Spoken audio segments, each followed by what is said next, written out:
Yamo ato yamagana de shima nyina aha Ebrason se ewia prem tobre kase ebo a yensa kan e wo Fly TV GH na fe Fly FM so no yebekinka ne nyina edi mawo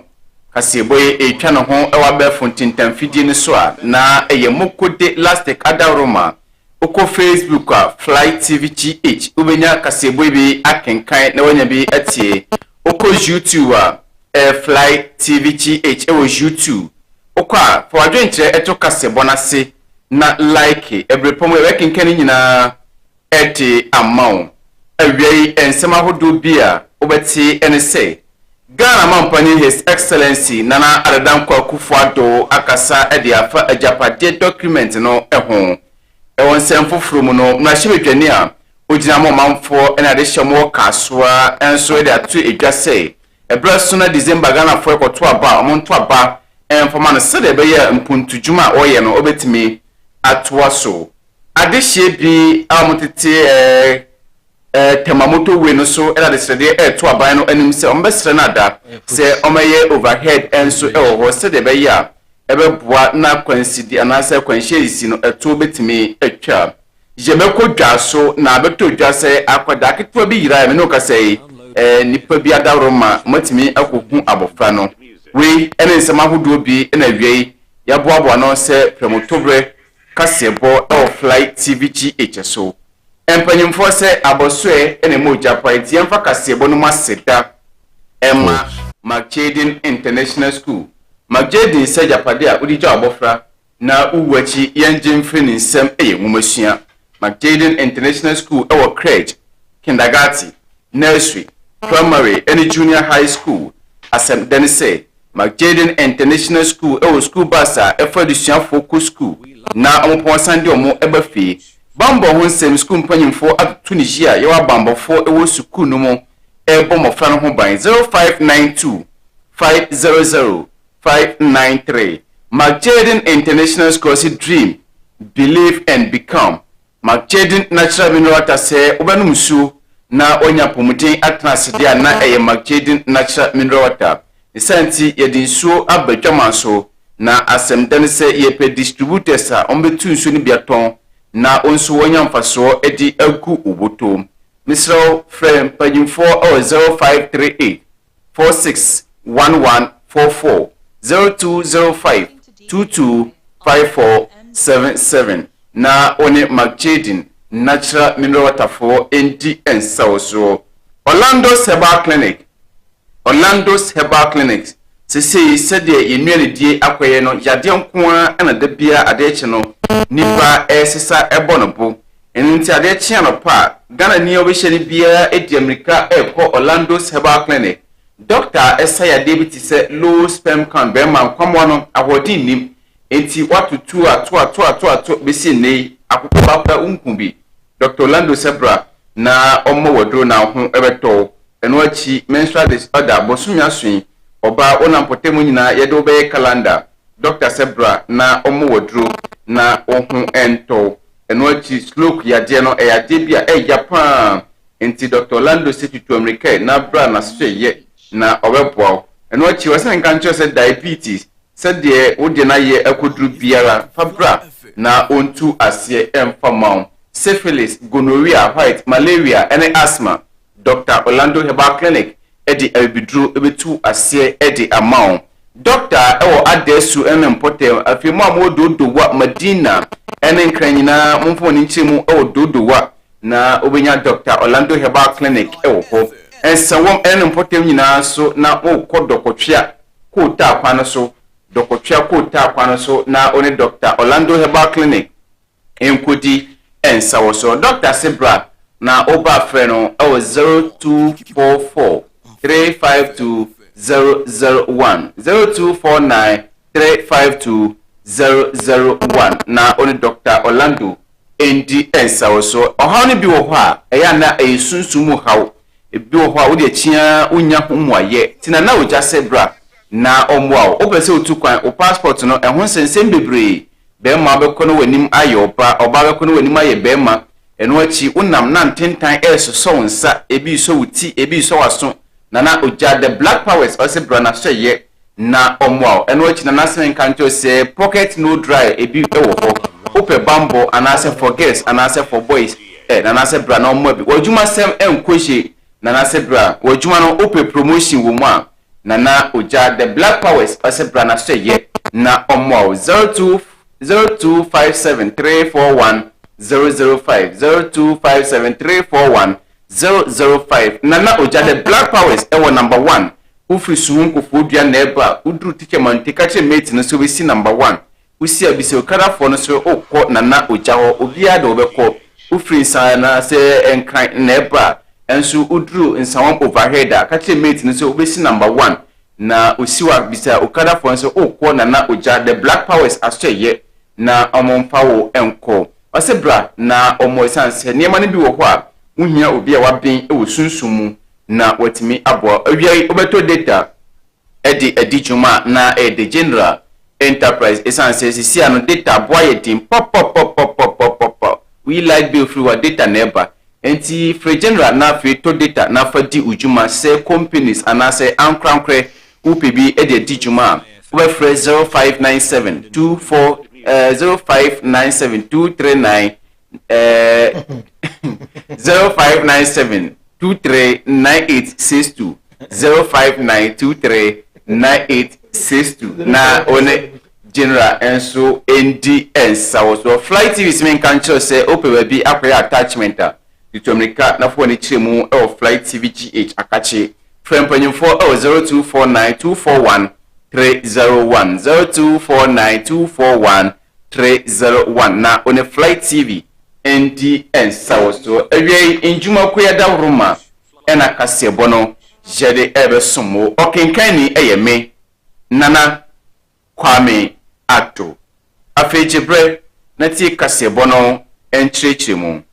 Ghana PSA Ghana Mampanye His Excellency Nana Addo Dankwa Akufo Addo show boy Addo 1 district 1 factory Addo agenda 111 ena akokasa na odi atu dwase in fact adebi ekoso micro Ghana mu ho a ho behia pa se ono nso etimi ba mountain so na afi obekasa na omanfo nyina ehu babia ogina na omampani ekasa ojumadi bia na ekoso ewon kran na chese report summit na etima na that's was dealing with misinformation and disinformation ni nyina ne se abra yekoto abai nsema hodo bi wo ho a obeti o mountain so ni nyina na no kra biara enim na eno ena omampani na Dankwa Akufo Addo eretu twase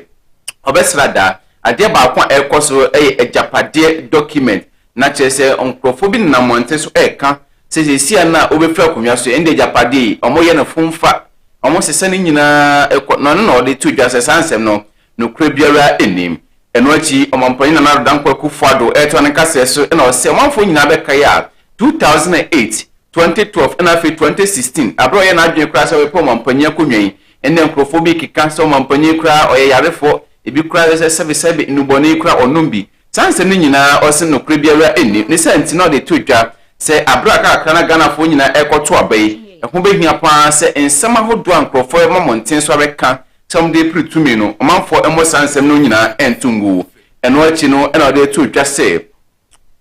sansem no ehwo behia se Ghana fo nyina ebe bosansem no nyina atuagu na eno achi ode todwa se ebrason se Ghana ekoto aba na afi iyi omampanye na afi mrahibedwafo na ose oman no asumdue nyina ekura yensem enti obi anya na fam de se de beya asumdue mapa efa no ntumapa efra no kura mu no Ghana Mampanye His Excellency Nana Addo Dankwa Akufo Addo ede totimamfo nim se obia e wona ni na ho na obia enya hwie se de beya oman na asumdue no obi entoto no ase. Keep locked on. Keep locked on Fly FM. A few months to the December 2024 elections, they are at it again. A fabricated document entitled a Japadia is being peddled around by operatives of the opposition as evidence of a grand scheme by my party to annex the state, the assets of the state.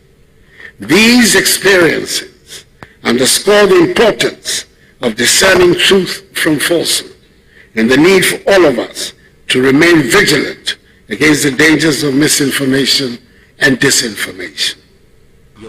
As we approach the 2024 general elections, we have to address these challenges head on.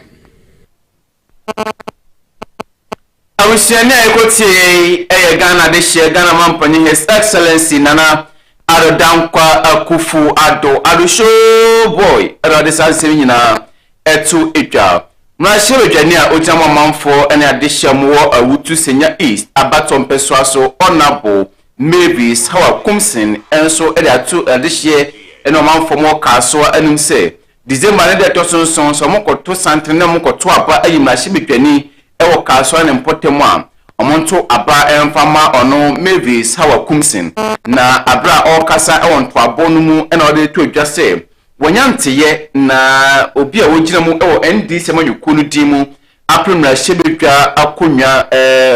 Felix na koyo okunu ede ato adwa se in fact ese omutu Mavis Hawa Kumsin efra konwa no so na omutu aba ede ma ono na eno na ode to adwadefo no anim se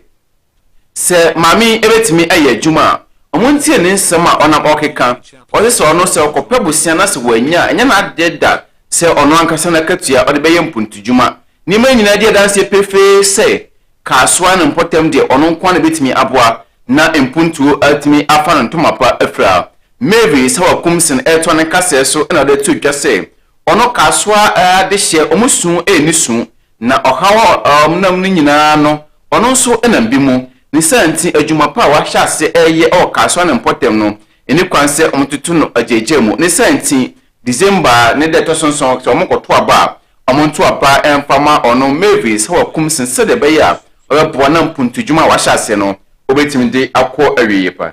Fire katra musa jadi fa mu wa kaso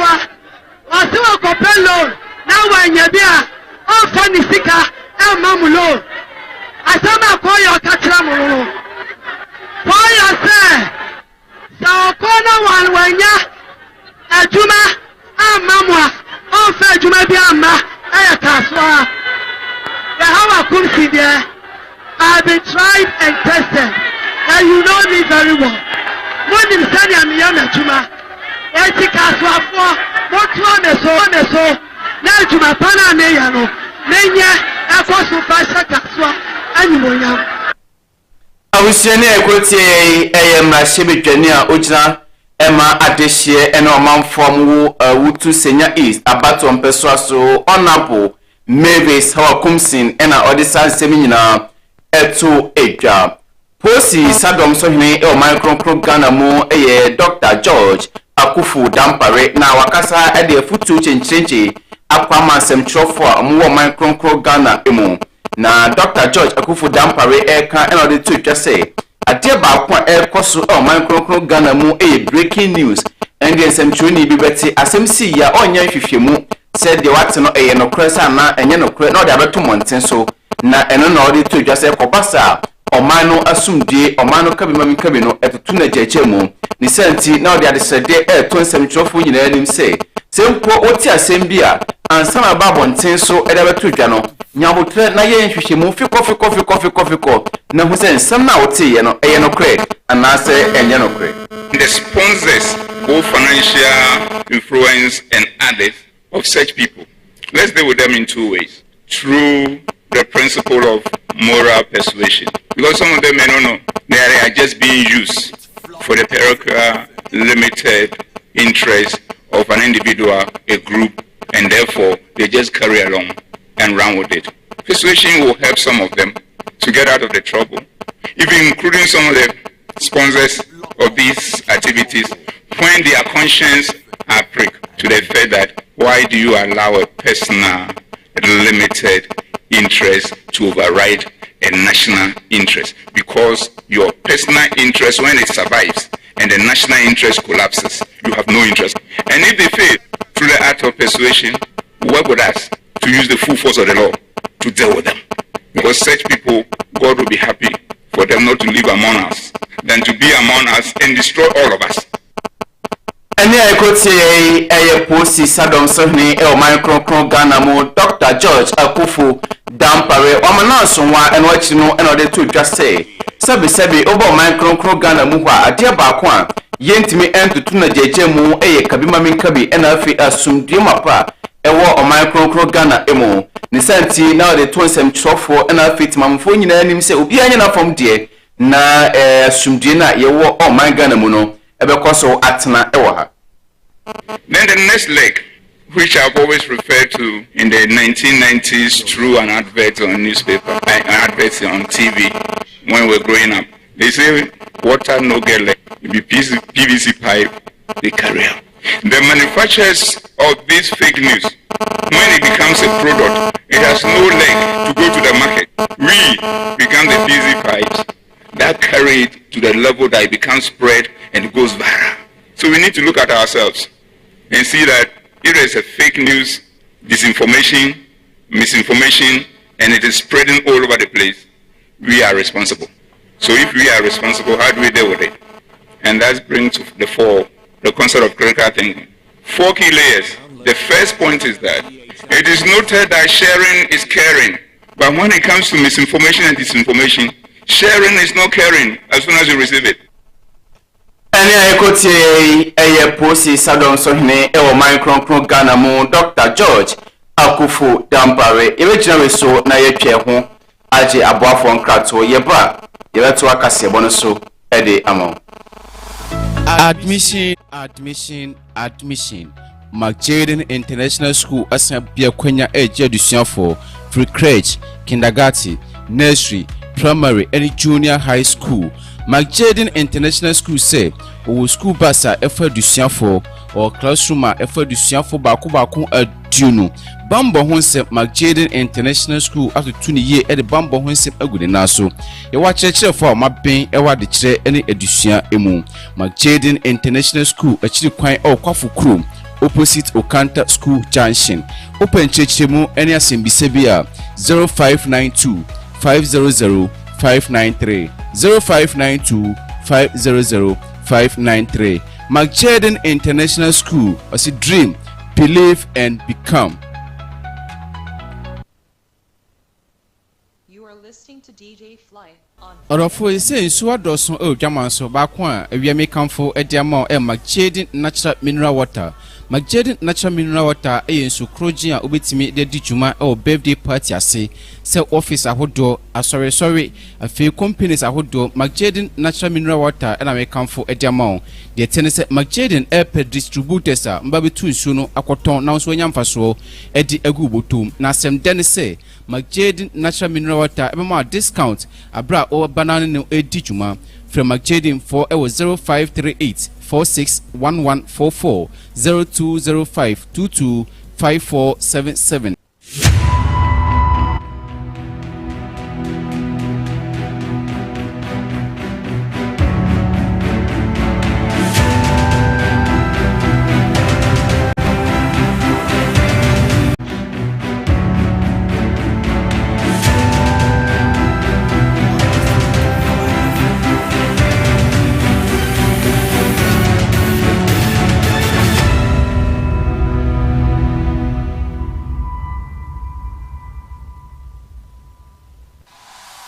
Admission. McJaden International School asabia kwanya edusuafo free crèche, kindergarten, nursery, primary and junior high school. McJaden International School say o school basa efa edusuafo or classroom efa edusuafo baako aduno. Bambo Honse McJaden International School after 20 years at the Bambo Honse agude naso. E wa church for ma ben e wa de kire ene edusua emu. McJaden International School achiri kwan o kwafu krom opposite Okanta School Junction. Open church mu ene asembise bia 0592 500 593 0592 500 593. McJaden International School as a dream, believe and become. Orofo ise nsu adoso o dwamanso ba ko a ewiame kamfo ediamo McJaden Natural Mineral Water. McJaden Natural Mineral Water nsu krogin a obetimi de di dwuma o birthday party ase se office ahodo asore afi companies ahodo McJaden Natural Mineral Water na me kamfo ediamo de tene se McJaden air distributors a mba betu nsu no akoton na nso nyamfaso edi agu botom na sem den se McJaden Natural Mineral Water ebema discount abra o banana no edi dwuma from McJadin for 0538 461144 0205 225477. Yama atiefo ene ahwefo nyina akwaba yetwa kasebo no eso ameto dwase okopie mu Rwanda man mu a ende ensori ba 185 ena omompani ena fem na shibitwafo a Rwanda no timi edi krado akotumse krokro se bam enya de se ombetimi eye adwuma enam so ama country director edema Awesome Bible College na osan head pastor Edema Souls Pastor Church Kumasi Asufia Reverend Emmanuel Boache ato Ghana sofo nyina anim se omonsori waka na fe obia enye ahweye isanse se de nanu no wabreso eyeye no anhwe na nesu saa anaye se Rwanda ensori enampanyimfo ahase etututumi ya anhwe ebetimi aba oman kronkron Ghana na abrano pai on Fly TV kase etwe nkomo no yenti ensema Reverend Emmanuel Boache editu ija news yate from Paul Kagame, who is the president of Rwanda, and he said 185 churches have been shut down in the country. There are reasons, no, and he said, and sorry, no, ebishia or baby are any safe, and sorry, no, bishia or more echadodo, and sorry, be any sanitation, and sorry, no, be found there's no any rich theological background. That's the issue. But the point is this: our politicians must always tread cautiously and fastidiously, because history teaches us say and sorry as insignificant in the classrooms, on school parks, and the trees and patase, mountains and so, and all that. But you get to know, say, later on, and sorry way it may be mega churches and denominations are a developmental partners for nations, NGOs, hospitals, schools, multi-purpose facilities are churches that they're able to, even to a point of raising presidents, chief justices, speaker of parliament, and then politicians and all levels of professionals. That is how the church begins. And our politicians, sometimes they have to play the role of guardians and also supervisors. They could supervise or provide advice for such young churches. Sometimes a young church, we will kill leaders' potentials and also visions in progress. And I also want to let the church, or bring it to the attention of the church in Ghana, that we cannot sit down aloof. We have to be vigilant and we have to be proactive, because a Kagamian archetype can rise in this country against the church. So we have to restructure our modus operandi so that things don't take the church by surprise. I make Christian Council, Pentecostal Council, Charismatic Council, Catholic Secretariat, and all the bishop conferences we have in this country. that we should all be vigilant in this country. A Paul Kagamian archetype can rise up in this nation against us. As it happens in the days of Noah, so could it also happen in this country. May God have mercy on his church and on the nation and on our politicians. God bless our homeland Ghana. Abusia eni akotie ye country director order Awesome Bible College and afi head pastor Edema Souls Pastor Church Iwo Kumasi Asufia Reverend Shimano Bwache ena ode sansemi nyina etu etwa oguso etie ewia premotobre kasebo ewo Fly TVGH so yetwa kasebo no so dia na medewo eko enkran poponi mantem emu na adehye ena manfo bia omdom juma ewo Accra tema motorway no so ena mde adesede eto Ghana aban anim se obesere na da se ohubehia pa se oye overhead bi ewo ho se de beya akwansidie ena afi kwanhia hodo AC ewo tema motorway no so no eto ebetimi etwa na Aba Fly TV kase ena manfo bi etwenkomo ena omtimu se esan se tema motorway no ekwan no eda so na nde usiso a gie bia opeso okobia wetimi akonti ende ahyankafo no duru ho a omo nto mo po kura nti ade bachi ade sanyina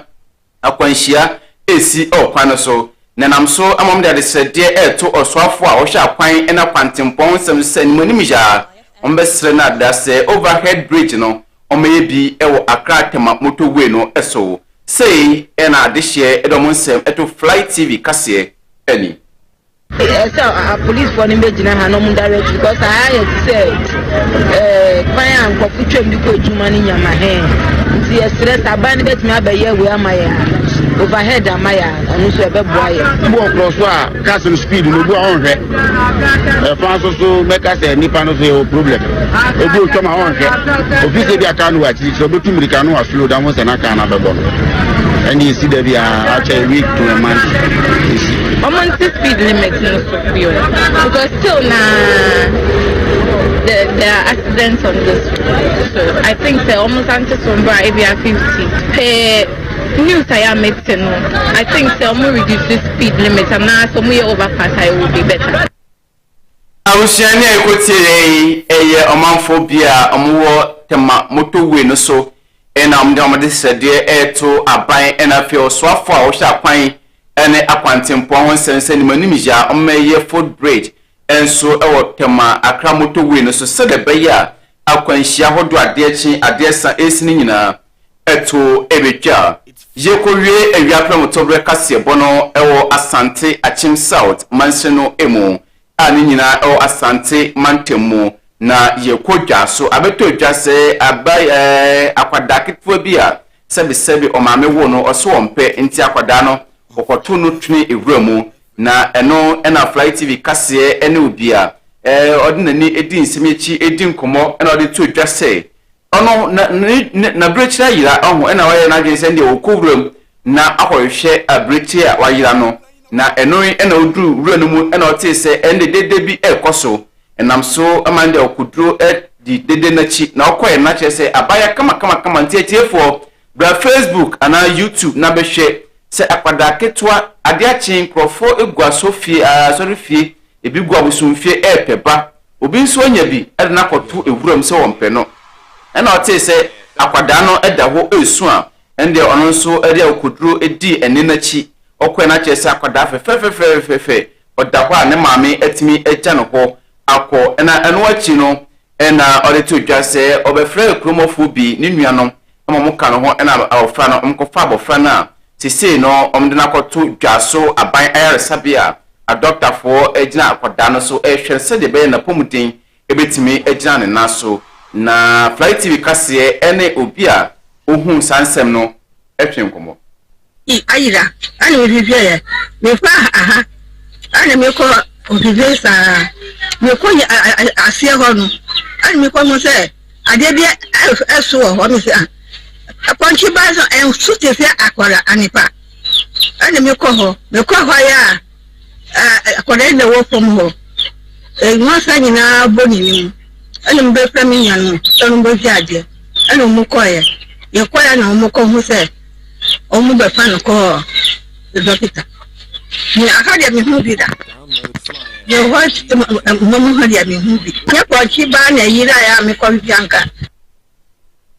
ene aye ko tie ye eye maame a odi na niku hu abofra no ena on Flight TV kase edi nkomo eno wachi no owura tani yaya eye assembly member ewo dwaso junction electoral area ono so jebre echeche nsem no mu eche Flight TV kase ena odi to dwase sisi ene de asem no ewa posifo ho a omoye ensemi mu enhwehwemu na yenti sadia assembly member owura tani yaya echeche nsem no mu ehun kwanse eno achi isukase bi tokum a ya nsu to nyina na akoda no edem nsu no kanti anya akoda na hwe a so hwe akoda na nsi empumpum wona asa de fita bi wani ho enya idea o eye wansman na ne agu no ho wo ba ha se wo hwe enkrama wa ha pa ni obi anwon se krama bia ntinti e ama krum ase no akoya na nsem ene ayekotie assembly member owo Jaso Junction electoral area onapo tani yaya ena oje brecheche nsemu eche Flight TV kase abusia ebetina weso na awia pram tobre kase ebo a yeboaboa no edebeso mu nyina jede asi ensema hodo awia OTB ene se Ghana mampanyi His Excellency Nana Kwame Addo ede ato dwase abre yesiesie ho na yakoto aba no ensema hodo bia nkrofo beka enye nokre omanfo emosansem nyina entu emu posi sadom so hene Dr. George Akufu Dampare ede futu akwama semtrofo nyina se obiamwa na ensema hodo amote no omonya hwehwemu ansanam de abeto emonten so ote se mrashe dwani a ojanwa manfo wutu senya is abatom peso aso Mavis hawa kumsin eletoni manfo nim se breso amonto abama no na najuma pa oye no ontoa eso wei ene nsema hodo bi ena wiei yeboaboa no de besum se promotobre kasebo yi etwa no ho e Facebook ene YouTube na eye mokode elastic adawroma chief executive producer eye DJ Fly ononso eboy emede kasebo no ebesomo manseto ena fe Peter Boche omunyina boy ema kasebo no eba wakwan mu mi amesi nkonwa kenkan kasebo no nyina eye me Nana Kwame Addo ansana mesore no ma yento happy birthday Emma Belinda Ajare happy birthday Emma Belinda Ajare ene akwewa wo day o classmate champion TM 1 can carry 2 can carry say yamfa Flight TV kasa fidie so